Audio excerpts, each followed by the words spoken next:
जी की। अब हम मंत्र जाप करेंगे। ओम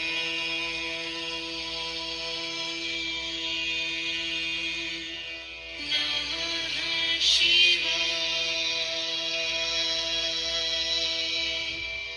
शिवजी सदा सहाय।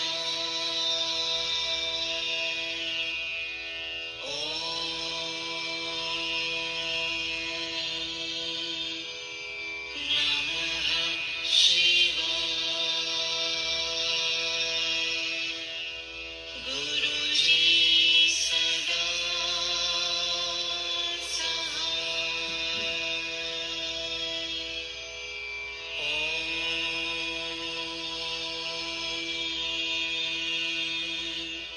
नमः शिवाय।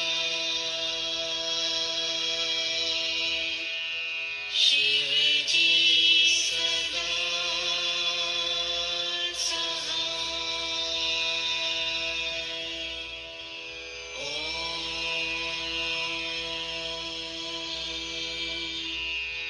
नमः शिवाय। गुरुजी सदा सहाय। जय गुरु जी, जय संगत जी। आज हम श्री शिव महापुराण के 11वें खंड के 9वां, 10वां, 11वां, 12वां और 13वां अध्याय का पाठ करेंगे। चलिए संगत जी, 9वें अध्याय से आरंभ करते हैं। ओम नमः शिवाय, शिव जी सदा सहाय। ओम नमः शिवाय, गुरु जी सदा सहाय। ब्रह्मा जी ने कहा, हे नारद, सभी खंडों के निवासी भगवान सदाशिव की सेवा पूजन में संलग्न रहते हैं। मधुखंड में समस्त नागों के राजा शेषनाग अत्यंत प्रेम पूर्वक भगवान सदाशिव का पूजन किया करते हैं तथा इस प्रकार स्तुति करते हैं। हे प्रभु, आप मृत्युंजय हैं। जब आपकी जैसी कृपा होती है वैसा ही स्वरूप धारण कर लिया करते हैं।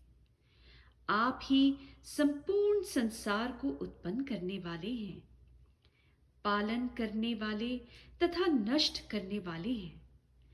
आप सबके स्वामी हैं तथा सब लोग आपकी आज्ञा अनुसार कार्य किया करते हैं। हे नाथ, अब आप मुझे श्रेष्ठ ज्ञान दें तथा मेरे हृदय में अपनी भक्ति को निरंतर भरते रहें। हे नारद, इसी प्रकार भद्राश्व खंड में वहां के राजा हयग्रीव भगवान सदाशिव का सदैव पूजन किया करते हैं तथा शिवजी का मंत्र जपते हुए इस प्रकार स्तुति करते हैं। हे अशरण शरण पर ब्रह्म शंकर जी, आपके चरित्र परम विचित्र हैं। हे नाथ, आप मेरे ऊपर अपनी कृपा दृष्टि बनाए रहें तथा मुझे अपने सेवक जानकर काम, क्रोध, मद, लोभ, माया आदि से दूर रखें। हे नारद, हरिवर्ष खंड में विष्णु के अवतार नृसिंह जी भगवान सदाशिव का पूजन तथा आराधना करते हुए इस प्रकार स्तुति करते हैं। हे जगदीश्वर भगवान सदाशिव, आपके समान अन्य कोई देवता नहीं है। आप संपूर्ण संसार के स्वामी तथा सबको उत्पन्न करने वाले हैं। आपकी उत्पत्ति किसी के द्वारा नहीं हुई।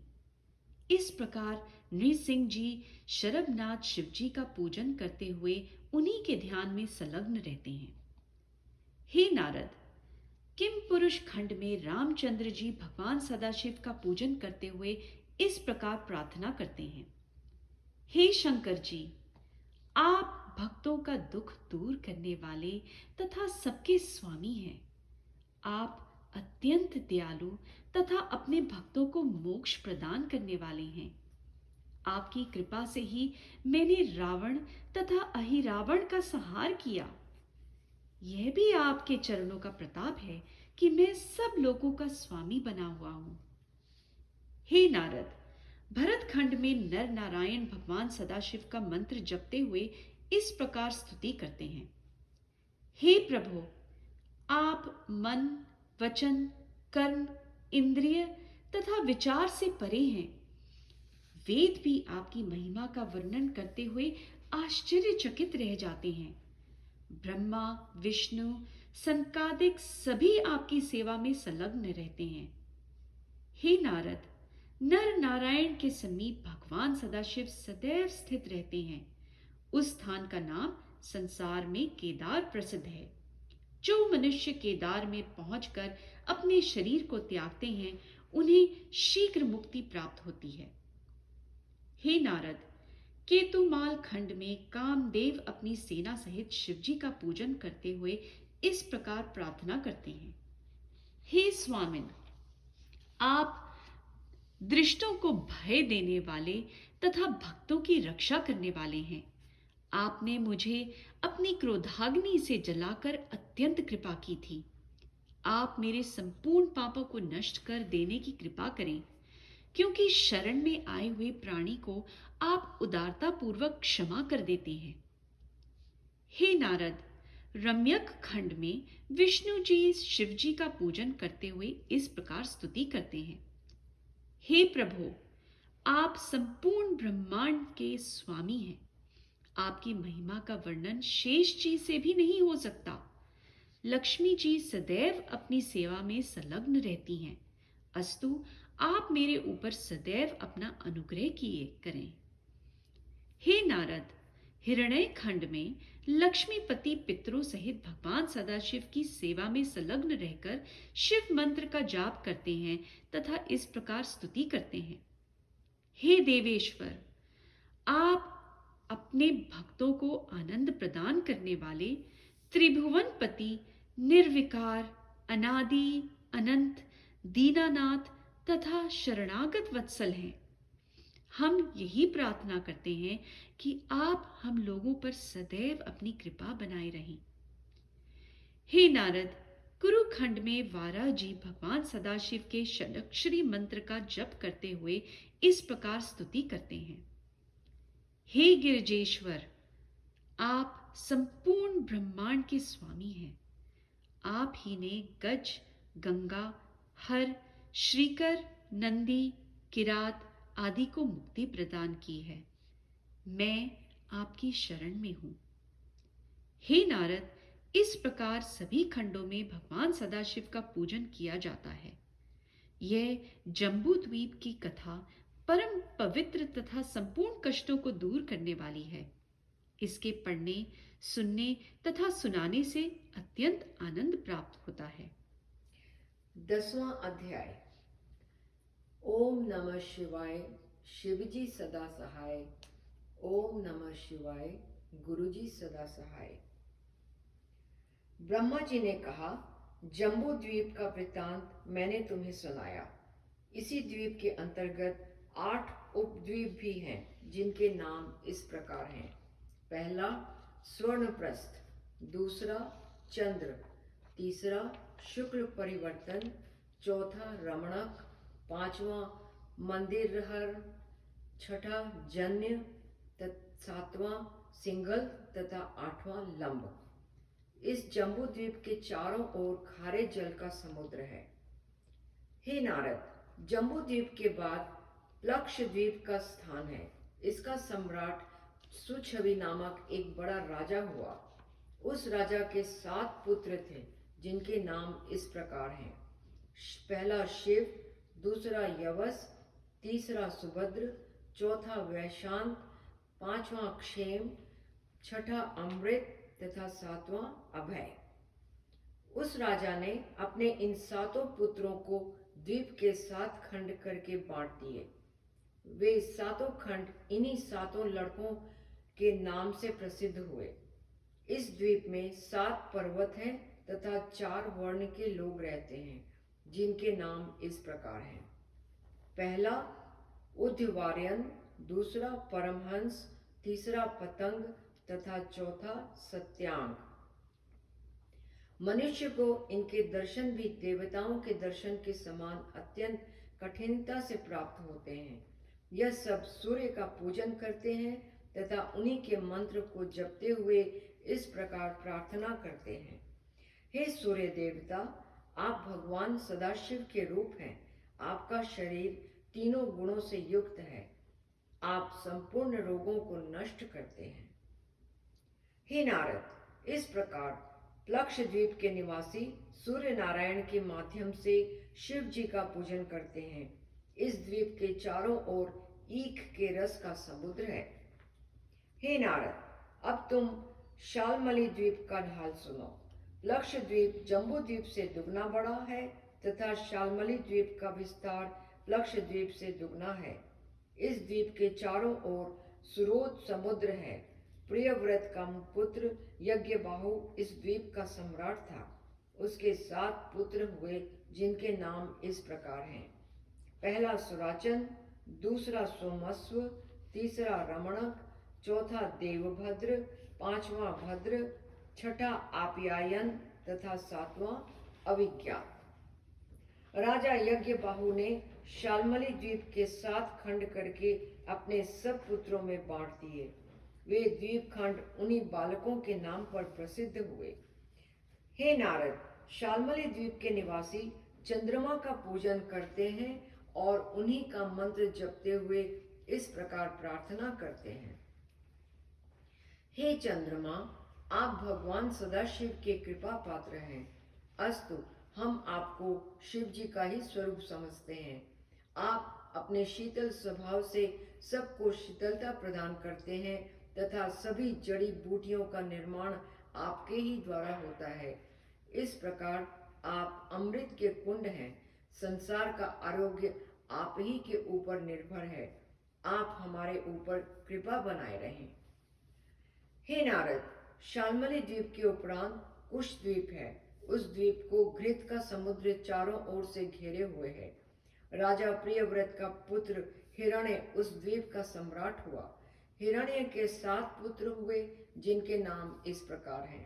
पहला वसुदान, दूसरा दृढ़रुचि, तीसरा नामगुप्त, चौथा सत्यव्रत, पांचवा विवेक, छठा वामदेव। इस द्वीप में भी 7 पर्वत हैं तथा 7 नदियां हैं। राजा हिरण्य ने इस द्वीप को 7 खंडों में विभाजित करके अपने पुत्रों को बांट दिया था। अस्तु, यह सभी खंड नहीं, इन्हीं राजपुत्रों के नाम पर प्रसिद्ध हुए। हे नारद, कुश द्वीप के निवासी अग्नि को शिव जी का स्वरूप जानकर उनका पूजन, स्मरण एवं ध्यान करते हैं तथा इस प्रकार प्रार्थना करते हैं। हे अग्नि, आपके बिना संसार का कोई भी कार्य नहीं चल सकता। आप भगवान सदाशिव के रूप हैं। अस्तु, आप हमारे ऊपर कृपा बनाए रहें। हे नारद, 5वां क्रौंच द्वीप कुश द्वीप से विस्तार में दुगना है। उसके चारों ओर दूध का समुद्र है। वहां क्रौंच नामक एक पर्वत है जिस पर स्कंद जी विराजमान रहते हैं। उस द्वीप का सम्राट राजा प्रियव्रत का पुत्र धृतपृष्ठ हुआ। धृतपृष्ठ के 7 पुत्र हुए हैं जिनके नाम इस प्रकार हैं। पहला अनंत, दूसरा बुद्ध, तीसरा मेघ, चौथा मेघपृष्ठ, पांचवा भ्राजिष्ठ, छठा लोहित तथा 7वां वनस्पति। इस द्वीप में भी 7 पर्वत तथा 7 नदियां हैं। राजा धृतपृष्ठ ने इस द्वीप को 7 खंडों में विभाजित करके अपने पुत्रों में बांट दिया। तब वे सभी खंड उन्हीं राजपुत्रों के नाम से प्रसिद्ध हुए। हे नारद, क्रौंच द्वीप के निवासी शिव जी को जल रूप समझकर जल मंत्र द्वारा स्मरण करते हैं तथा प्रार्थना करते हुए इस प्रकार कहते हैं। हे जल रूप भगवान शंकर, आप सबको आनंद देने वाले तथा सबके प्राणों को स्थिर रखने वाले हैं। आपके द्वारा ही सबको तृप्ति प्राप्त होती है। हे नारद, क्रौंच द्वीप के बाद छठा शाक द्वीप है। इस द्वीप का विस्तार 33 लाख योजन का है। इसे चारों ओर से दही का समुद्र घेरे हुए है। इस द्वीप में शाक नामक एक वृक्ष है जो अपनी सुगंधि द्वारा संपूर्ण द्वीप को सुगंधित किए रहता है। राजा प्रियव्रत का पुत्र मेधातिथि इस द्वीप का सम्राट हुआ। मेधातिथि के 7 पुत्र हुए जिनके नाम इस प्रकार हैं।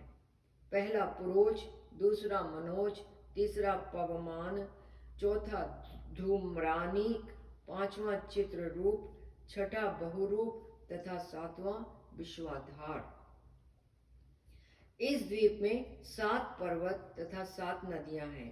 मेधातिथि ने इस द्वीप के 7 खंड करके अपने पुत्रों में बांट दिए। तब वे खंड उन्हीं राजपुत्रों के नाम से प्रसिद्ध हुए। हे नारद, शाक द्वीप के निवासी भगवान सदाशिव को वायु रूप जानकर वायु मंत्र द्वारा उनका पूजन, स्मरण तथा ध्यान किया करते हैं। वे सब स्तुति करते हुए इस प्रकार कहते हैं। हे वायु रूप भगवान सदाशिव, 10 प्रकार के शरीर कहे गए हैं, परंतु वे सब आपके बिना निर्जीव हैं। आप तीनों लोकों के भीतर बाहर आते जाते रहने पर भी सदैव निष्पाप तथा निर्मल बने रहते हैं। तीनों लोकों के सभी जीव आपके आश्रित हैं तथा सभी प्राणी आपके वश में रहते हैं। आपकी सहायता तथा शक्ति पाकर ही योगी जन ब्रह्म पद को प्राप्त करते हैं। हम सब आपकी शरण में हैं। हे नारद, शाक द्वीप के पश्चात पुष्कर द्वीप है। उसका विस्तार शाक द्वीप से दुगना है। उसके चारों ओर मीठे जल का समुद्र घिरा हुआ है। इस द्वीप में पुष्कर नामक 3 पत्ती के आकार का एक कमल पुष्प है। इस द्वीप में केवल एक ही पर्वत है जिसे मानसोत्तर कहा जाता है। राजा प्रियव्रत के पुत्र वीतिहोत्र इस द्वीप के सम्राट हुए। वीतिहोत्र के रमणक तथा घातिक नामक 2 पुत्र हुए। तब वीतिहोत्र ने पुष्कर द्वीप के 2 खंड करके अपने दोनों पुत्रों में बांट दिए। वे दोनों खंड उन्हीं राजपुत्रों के नाम से प्रसिद्ध हुए। हे नारद, पुष्कर द्वीप के सभी निवासी केवल कर्म को ही भगवान सदाशिव का स्वरूप समझते हैं तथा स्तुति करते हुए इस प्रकार कहते हैं। हे कर्म रूप परब्रह्म, हम आपको प्रणाम करते हैं। आपके अधीन देवता, मुनि आदि सभी प्राणी हैं। आपके द्वारा ही तीनों लोकों के सभी प्राणियों को सुख दुख की प्राप्ति होती है। अस्तु हे कर्म रूप भगवान सदाशिव, हम आपको दंडवत करते हैं। आप सदैव हमारे ऊपर अनुग्रह बनाए रहें। इतनी कथा सुनकर ब्रह्मा जी ने कहा, हे नारद, इन 7 द्वीपों के ऊपर लोकालोक है। वह बहुत ऊंचा तथा विशाल है। उसे ग्रह, नक्षत्र, सूर्य तथा ध्रुव भी नहीं लांघ सकते। उसका विस्तार 50 करोड़ योजन का है। वहाँ तूर्य भाग नामक एक पर्वत है और उसके चारों ओर मेरे द्वारा स्थापित किए हुए दिग्गज स्थित हैं।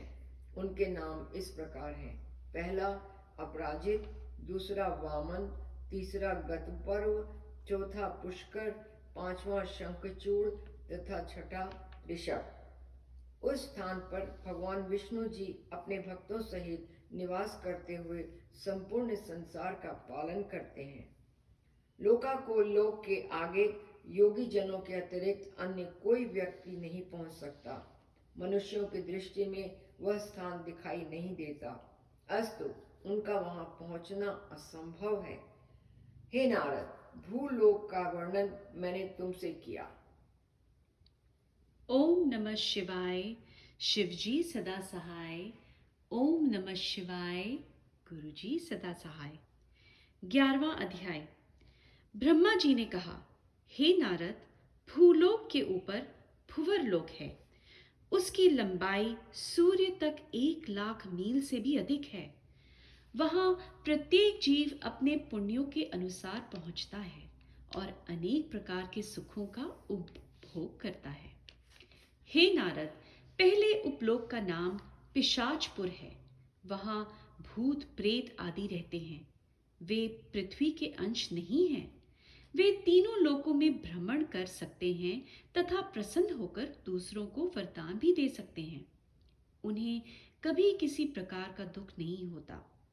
जो लोग अपने कर्मवश उस लोक में जाकर भूत प्रेत होते हैं, उनका वृतांत मैं तुमसे कहता हूं, सुनो। किसी की संगति अथवा अधीनता के कारण कुछ सामग्री एकत्रित कर किसी मनोरथ की प्राप्ति के हेतु किसी देवता की विधि रहित होकर जो पूजा करते हैं, वे मृत्यु के उपरांत पिशाचपुर में जाकर भूत प्रेत का शरीर प्राप्त करते हैं। हे नारद, पिशाचपुर के ऊपर कुआंक लोक है। वहां के निवासी भगवान सदाशिव के भक्त हैं। वे अपने कुल देवताओं का पूजन करते हैं तथा उन्हीं की आज्ञा अनुसार आचरण करते हैं। वे श्रेष्ठ मार्ग द्वारा धन संचय करते हैं तथा सभी लोगों के साथ स्नेह का व्यवहार कर रखते हैं। क्रुआक लोक के राजा मणिग्रीव अपने गणों सहित भगवान सदाशिव का पूजन करते हैं और उन्हीं के ध्यान में लीन रहते हैं। हे नारद, क्रुआक लोक के ऊपर तीसरा गंधर्व लोक है। उसमें चारण तथा गंधर्वों का निवास है। वे लोग गान विद्या में अत्यंत चतुर हैं। वहां किसी को कोई भी दुख नहीं होता। गंधर्वों के राजा विश्वावसु अपनी संपूर्ण प्रजा सहित भगवान सदाशिव के मंत्र का जप करते हैं और उनकी स्तुति करते हुए ये कहते हैं, हे भगवान सदाशिव जी, आप तीनों लोकों के स्वामी आदि अंत से परे पर ब्रह्म हैं। ब्रह्मा तथा विष्णु जी आदि सभी देवता एवं ऋषि मुनि आपकी सेवा किया करते हैं। हे नारद, गंधर्व लोक के ऊपर चौथा विद्याधर लोक है।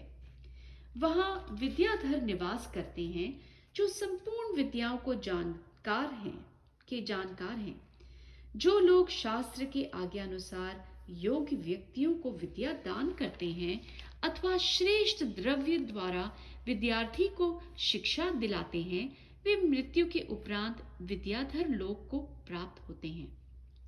वे पंचाक्षरी मंत्र का जप करते हुए उत्तम स्तोत्र का पाठ करते हैं तथा इस प्रकार प्रार्थना करते हैं, हे गिरिजापति, आप संपूर्ण सृष्टि के उत्पन्नकर्ता, सबके स्वामी, निष्पाप, अविनाशी, भक्त वत्सल तथा उपकारी हैं।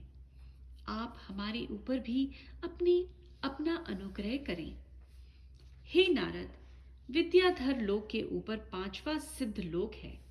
जो लोग भगवान सदाशिव का दृढ़ता पूर्वक पूजन करते हैं तथा अपने धर्म के पालन में स्थिर रहते हैं, वे उस लोक में निवास पाते हैं। वहां के सिद्धजन भगवान सदाशिव का मंत्र जपते हुए इस प्रकार प्रार्थना करते हैं, हे प्रभु, आपका स्वरूप परमहंसों जैसा तथा वेशभूत प्रेतों जैसा है, परंतु आप भक्त की प्रत्येक मनोकामना को पूर्ण करते हैं। हे दयालु, आप हमारे ऊपर अपनी विशेष कृपा सदैव बनाए रहें। हे नारद, सिद्धलोक के ऊपर छठा अप्सरा लोक है। वहां रंभा आदि 60 सहस्त्र अप्सराएं निवास करती हैं। वे नृत्य गायन में अत्यंत प्रवीण हैं। वे अप्सराएं इंद्र की सदैव सहायता किया करती हैं, क्योंकि योगियों तथा तपस्वियों के तप में विघ्न डालने के लिए इंद्र उनका उपयोग करते हैं। जो स्त्रियां संसार में धर्म पूर्वक अपने पतिव्रत धर्म की रक्षा करती हैं, वे इस लोक में पहुंचकर सुखपूर्वक बहुत समय तक भोग विलास का आनंद उठाती हैं। हे नारद, अप्सरा लोक के ऊपर सातवां राहु लोक है। वहां सिंहिका नामक राक्षसी का पुत्र राहु निवास करता है। राहु लोक से 10 सहस्त्र योजन नीचे सूर्य नारायण रहते हैं। जिस समय देवताओं को अमृत बांटा जा रहा था, उस समय भगवान विष्णु जी ने अपने चक्र द्वारा राहु का मस्तक काट डाला था। तत्पश्चात जब राहु ने शिवजी की बड़ी तपस्या की, तो भगवान भूत भावन ने उसे ग्रह बना दिया। तब से वह निर्भय होकर देवताओं के समान आकाश में रहने लगा। मस्तक कट जाने के कारण राहु ने सूर्य चंद्रमा से शत्रुता बढ़ाई। अब भी वह अवसर पाकर सूर्य तथा चंद्रमा को कभी कभी घेरे लेता है। उस समय भगवान विष्णु जी अपने चक्र द्वारा उसे हटा देते हैं। संसार में ऐसे अवसर को ग्रहण के नाम से पुकारा जाता है। सूर्य का मंडल 10 सहस्त्र योजन, चंद्रमा का मंडल 12 सहस्त्र योजन तथा राहु का मंडल 13 सहस्त्र योजन लंबा है। इसलिए राहु सूर्य तथा चंद्रमा पर प्रबल हो जाता है। ग्रहण के समय जो लोग थोड़ा भी दान पुण्य करते हैं उन्हें बहुत फल मिलता है। हे नारद, जिस समय विष्णु जी ने राहु का मस्तक काट डाला तब वह उस स्थान से भागकर शिवजी का तप करने लगा था। उसके तप से प्रसन्न होकर शिवजी ने उसे ग्रह बना दिया। तभी से वह अपने लोक में स्थित होकर भगवान सदाशिव का पूजन करके इस प्रकार स्तुति किए करता है। हे प्रभु, आप अपने भक्तों को प्रसन्नता प्रदान करने वाले हैं तथा उनके सब प्रकार के दुखों का नाश करते हैं। मेरे यही अभिलाषा है कि आप मुझे अपने चरणों की भक्ति प्रदान करने की कृपा करें। ओम नमः शिवाय, शिवजी सदा सहाय। ओम नमः शिवाय, गुरुजी सदा सहाय। 12वां अध्याय। ब्रह्मा जी ने कहा, हे नारद, मैंने तुम्हें उपलोकों सहित भुवर लोक का वृतांत सुनाया। अब तुम स्वर लोक के विषय में सुनो। स्वर लोक भुवर लोक के ऊपर स्थित है। उसमें भी कई उपलोक हैं। स्वर लोक का विस्तार सूर्य मंडल से लेकर ध्रुव मंडल तक है। अब तुम सूर्य नारायण के संबंध में कुछ वृतांत सुनो। हे नारद, सूर्य की गति 3 प्रकार की है। उसे शीघ्र, मध्य तथा सम जानना चाहिए। उनके नाम ये हैं। पहला उत्तरायण, दूसरा दक्षिणायन, तीसरा विषुवत। सूर्य की इन गतियों द्वारा 6 ऋतु तथा 12 महीने प्रकट होते हैं। तीनों लोकों को प्रकाशित करने वाले सूर्य का रथ केवल एक पहिए का है। उसका एक सुरा सुमेरु पर्वत के ऊपर रहता है और दूसरा मानसोत्तर के पर्वत के ऊपर। उनका रथ तेल पेरने के कोलू के समान चारों ओर घूमता है। सूर्य के घोड़ों को छंद तथा सारथी को अरुण कहते हैं। उनके रथ के आगे आगे अंगूठे के बराबर आकार वाले 60 सहस्र बाल खिल्य ऋषि उच्च स्वर से वेद मंत्रों का पाठ तथा सूर्य के यश का वर्णन करते चलते हैं। उनके अतिरिक्त सप्तर्षि तथा नाग आदि भी सूर्य की सेवा में प्रस्तुत रहते हैं। सप्तर्षि प्रत्येक मास में बदल जाते हैं, अर्थात एक मास में जो सप्तर्षि उनके साथ रहते हैं, दूसरे मास में उनके स्थान पर दूसरे सप्तर्षि आ जाते हैं और पहले वाले हट जाते हैं। सूर्य के रथ का विस्तार 9 सहस्र योजन है। वह 1 लाख का योजन ऊंचा है। इस प्रकार सूर्य संपूर्ण सृष्टि को प्रकाश तथा आनंद प्रदान करते हैं। हे नारद, सूर्य ने ऐसा उच्च पद भगवान सदाशिव का तप करके प्राप्त किया है। वह कथा संक्षेप में इस प्रकार है। मेरे पुत्र मरीचि के द्वारा कश्यप का जन्म हुआ। जब कश्यप ने गृहस्थाश्रम को स्वीकार किया तब दक्ष प्रजापति ने अपनी 13 कन्याओं का विवाह करके उनके साथ कर दिया। उन 13 कन्याओं में से जिस कन्या का नाम अदिति था, उसने 12 पुत्रों को जन्म दिया। उन 12 पुत्रों में से एक सूर्य है। इस प्रकार सूर्य का जन्म कश्यप द्वारा अदिति के गर्भ से हुआ है। हे नारद, सूर्य ने शिव जी का उग्र तप किया। तदुपरांत शिव जी ने उन्हें दर्शन दिए। सूर्य ने भगवान शंकर के मनोहारी स्वरूप को देखकर दंडवत प्रणाम किया। फिर प्रार्थना करते हुए यह कहा, हे प्रभु, आप घट घट व्यापी, अंतर्यामी, अप्रमेय, महिमा संपन्न, पुरातन पुरुष, दुखहारी, भक्तवत्सल तथा आदि अंत से हीन है। मेरा धन्य भाग है जो आपने शरीर धारण कर मुझे दर्शन प्रदान करने की कृपा की। हे नाथ, आपने मुझे दर्शन दिए, इससे अधिक सौभाग्य की बात और क्या हो सकती है। मेरी यही कामना है कि मैं हर समय आपकी सेवा किया करूं।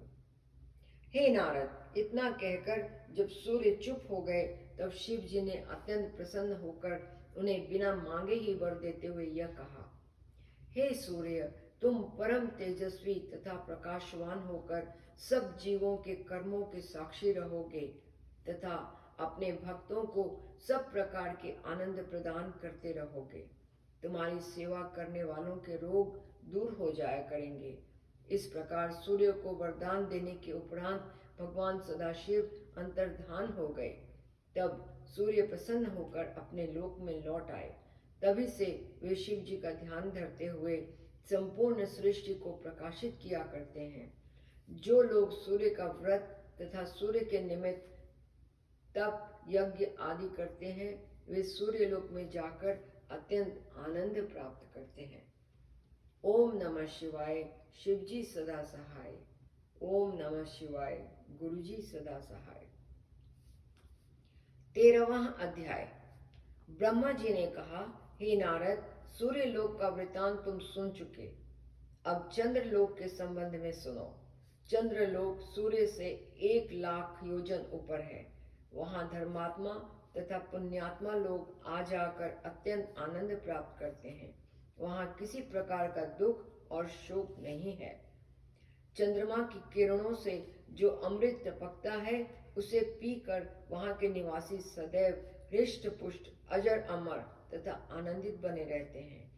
अब मैं तुम्हें वह कथा सुनाता हूँ जिस प्रकार चंद्रमा ने इतने उच्च पद को प्राप्त किया। हे नारद, मेरे मन द्वारा अत्रि मुनि की उत्पत्ति हुई थी। वे परम तेजस्वी, बुद्धिमान, शीलवान तथा विद्वान हैं। उन्होंने कद्रम मुनि की पुत्री अनुसुईया के साथ अपना विवाह किया। तदुपरांत वे मेरी आज्ञा अनुसार अपनी पत्नी सहित ऋक्ष कुल पर्वत जाकर नर्मदा नदी के तट पर निवास करने लगे। वहां उन्होंने श्वास रोककर 100 वर्षों तक कठिन तपस्या की। इस प्रकार का कठिन तप करते हुए जब अत्रि मुनि को बहुत समय व्यतीत हुआ और उनके मस्तक से एक अग्नि की ज्वाला निकलकर तीनों लोगों को भस्म करने लगी, उस समय सब देवता, ऋषि मुनि आदि व्याकुल हो मेरे समीप आए और प्रार्थना करते हुए यह कहने लगे, हे प्रभु, इस ज्वाला के कारण हम सब लोग भस्म हुए जाते हैं। अस्तु, आप किसी प्रकार इसे शांत करने का उपाय करें। हे नारद, देवताओं की प्रार्थना सुनकर मैं उन्हें साथ लेकर विष्णु जी के समीप गया तथा उन्हें प्रणाम करने के उपरांत सब वृतांत कह सुनाया। तब विष्णु जी अत्यंत आश्चर्यचकित हो हम सब लोगों को साथ लेकर शिव जी के समीप जा पहुंचे। वहां उन्होंने दंडवत प्रणाम कर तथा स्तुति करने के उपरांत शिव जी से सब वृतांत कहा। उस समय शिव जी ने यह उत्तर दिया, हे देवताओं, आप लोग अपने हृदय में चिंतित मत होएं। अत्रि मुनि योग साधन कर वायु को जीत प्राणायाम किए हुए तप एवं ध्यान में मग्न बैठे हैं। यह ज्वाला उन्हीं के मस्तक से प्रकट हुई है। अब हम उन्हें जाकर वरदान देंगे। इतना कहकर शिव जी मुझे तथा विष्णु जी को साथ लिए हुए अत्रि मुनि के पास जा पहुंचे। उस समय हम तीनों ही देवता अपने मुख स्वरूप को धारण किए हुए थे तथा अपने मुख्य वाहनों पर आरूढ़ थे। हम तीनों ने एक साथ ही अत्रि मुनि से वर मांगने के लिए कहा और उन्हें यह विश्वास दिलाया कि आपके समान कठिन तप तीनों लोकों में से किसी ने नहीं किया है। हम लोगों के मुख से यह वचन सुनकर अत्रि मुनि ने दंडवत प्रणाम करने के उपरांत प्रार्थना की। तदुपरांत हाथ जोड़कर यह कहा, हे प्रभु, मैंने तो केवल एक ही देवता का तप किया था, फिर क्या कारण है जो आप तीनों यहाँ पधारे हैं। सर्वप्रथम आप मुझे अपने एक साथ आगमन का कारण बताएं, तत्पश्चात वर प्रदान करें। हे नारद, अत्रि मुनि की बात सुनकर हम तीनों ने एक साथ कहा, हे मुनि, आपने जगदीश के दर्शन प्राप्त करने के निमित्त तप किया था। हम तीनों देवता जगदीश कहलाते हैं तथा हम तीनों में कोई अंतर नहीं है। यही कारण है कि हम तीनों आपके तप से प्रसन्न होकर यहाँ आए हैं।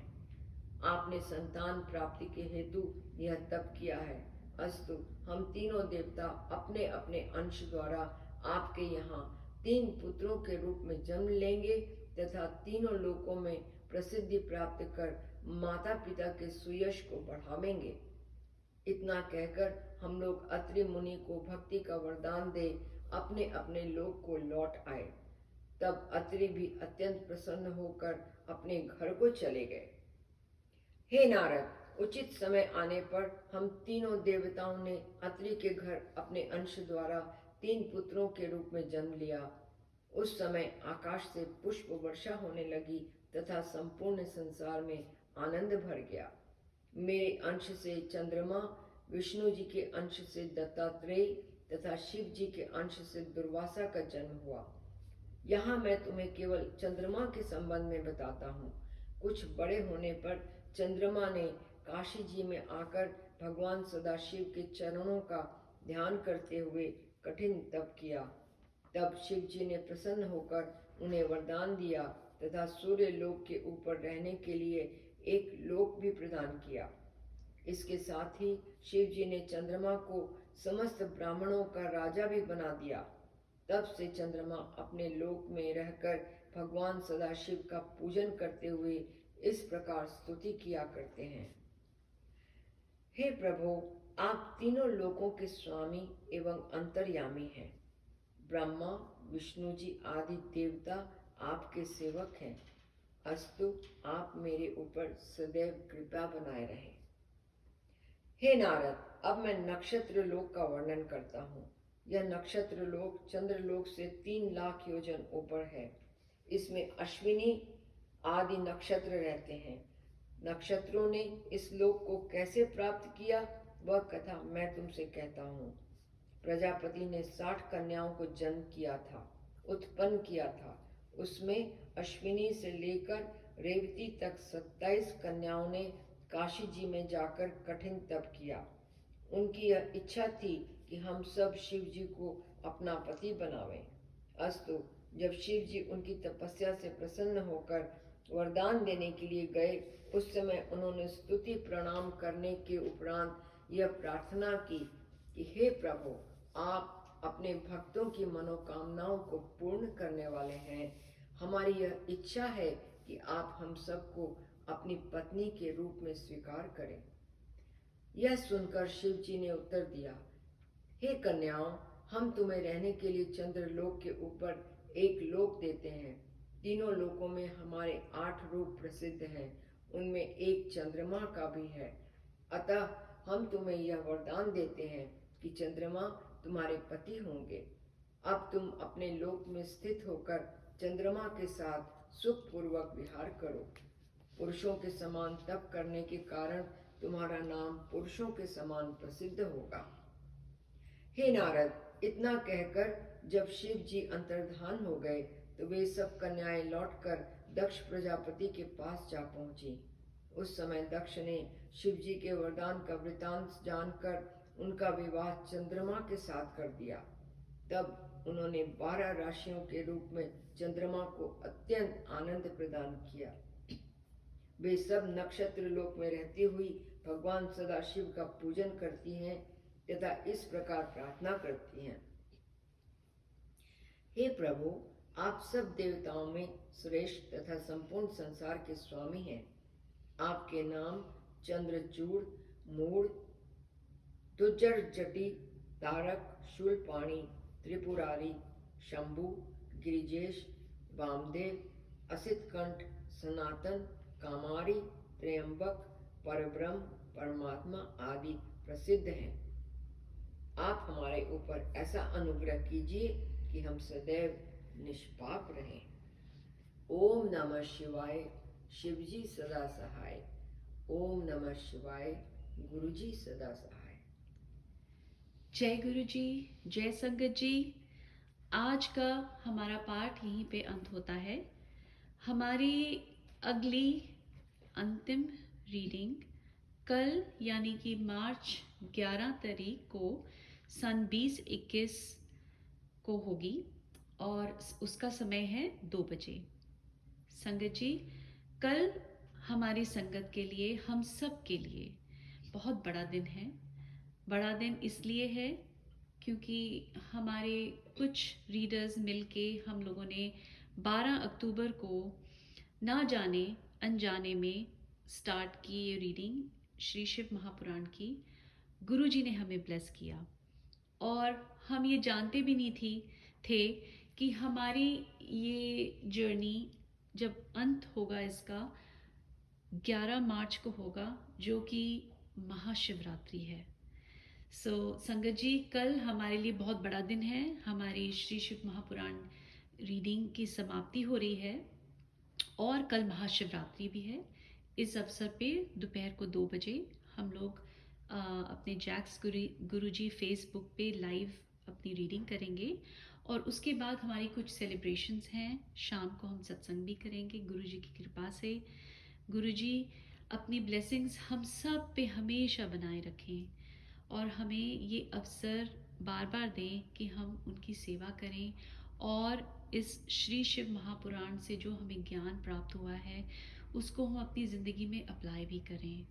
गुरुजी महाराज जी हमेशा हमें गाइड करते रहना, हमेशा हमारे पे ब्लेस हमें रखना, ताकि हम संगत एक बन के प्रेम से, जैसे हमने ये रीड किया, हम इस श्री शिव महापुराण को बार बार दोबारा अपनी ज़िंदगी में रीड करें। गुरु महाराज जी आप अपनी ब्लेसिंग्स हम पे रखना।